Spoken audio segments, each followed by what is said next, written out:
दोस्तों ये है एक बैटरी जो कि टफ गार्ड की है, 3 साल की गारंटी वाली। और ये बैटरी मैंने भैया को अभी बेची थी, जो कि भैया ये हैं। भैया आना जरा,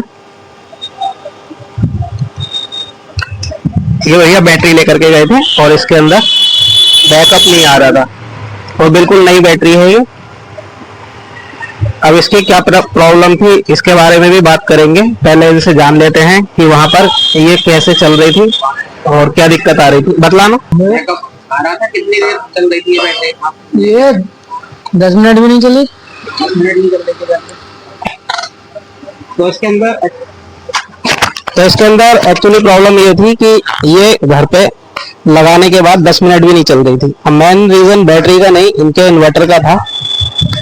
और इन्वर्टर में बहुत ही मामूली सा फॉल्ट था, फॉल्ट भी नहीं था, ये खाली कनेक्टर की प्रॉब्लम थी, जो आपके लिए भी समझना बहुत जरूरी है।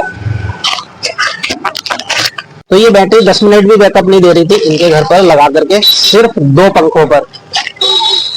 तो मेन प्रॉब्लम इसके कनेक्टर की थी। अब ये देखिए माइक्रोटेक का इन्वर्टर है, माइक्रोटेक का ये इन्वर्टर है और माइक्रोटेक के सारे ही इन्वर्टर में एल्युमिनियम लीड आती है। अब माइक्रोटेक हो या फिर किसी और कंपनी का अदर का हो, जिसमें एल्युमिनियम लीड रहती है उसमें जो ये कनेक्टर होते हैं थंब, उन पर एल्युमिनियम का ही थंब काम करता है। अगर आप इस तरीके के कोई थंब लगा देते हैं जैसे कि ये कनेक्टर हैं, तो ये काम नहीं करेंगे और ये हीट होंगे, जिसकी वजह से बैटरी बैकअप नहीं दे पाएगी और ना ही चार्ज हो पाएगी। तो ये मेन रीजन था इसका।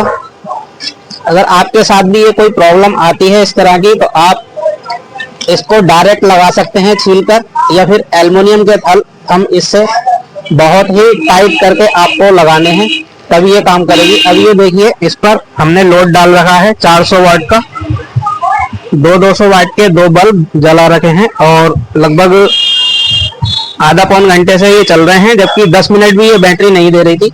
इसका बैकअप लगभग 3.5 घंटे प्लस रहेगा 400 वाट पर बैटरी का। तो ये मामूली सा फॉल्ट था आप लोगों को बताने के लिए। अब ये भैया 10 किलोमीटर दूर से हमारे पास आए हैं बैटरी इन्वर्टर लेके, और घर पे कई दिन से शिकायत कर रहे थे, तो घर पर चल ही नहीं पा रही थी। अब ये यहाँ पर लेकर आए हैं, तो ये मामूली सा काम निकला है इनका। तो आप लोग भी हमारे व्यूअर हैं, अगर आप लोगों को इस तरह की कोई परेशानी आती है तो आप सबसे पहले कनेक्टर चेक कीजिए, या फिर हो सके तो इनकी जो ये डीसी लीड हैं इनको ही चेंज करवा लीजिए, तो ये फॉल्ट आपका बिल्कुल सही हो जाएगा। अब बैटरी नई है या पुरानी है, अगर आपके ये टर्मिनल हीट हो रहे हैं तो टर्मिनल की या फिर ये जो डीसी लीड होती है इन्हीं की प्रॉब्लम रहती है।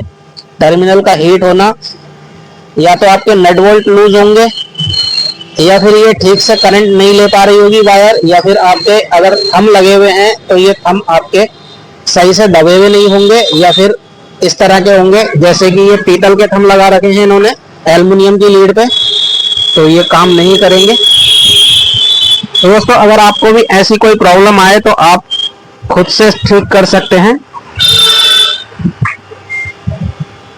तो यही जानकारी आप लोगों को देनी थी। ये छोटे छोटे फॉल्ट होते हैं दोस्तों, और कभी कभी बहुत परेशान कर देते हैं। अभी ये भैया कह रहे थे कि आपकी बैटरी काम नहीं कर रही है या बैटरी में कोई प्रॉब्लम है, तो मैंने कहा ठीक है आप ले आइए, हैंड टू हैंड चेंज कर देंगे। अगर बैटरी खराब है तो कोई बात नहीं है, लेकिन इसमें कोई प्रॉब्लम ही नहीं निकली और ये थंब की प्रॉब्लम थी। तो चलिए आपको ये बैटरी की जानकारी देनी थी दोस्तों। अगर आपकी कोई पुरानी बैटरी है या नई बैटरी है, इस तरीके की कोई प्रॉब्लम आ रही है, हम आप हाथ से छूकर चेक कर सकते हैं। अगर गर्म हो रहे हैं तो 100% थंब की या लीड की या फिर आपके नट बोल्ट ढीले हैं उसकी प्रॉब्लम होगी।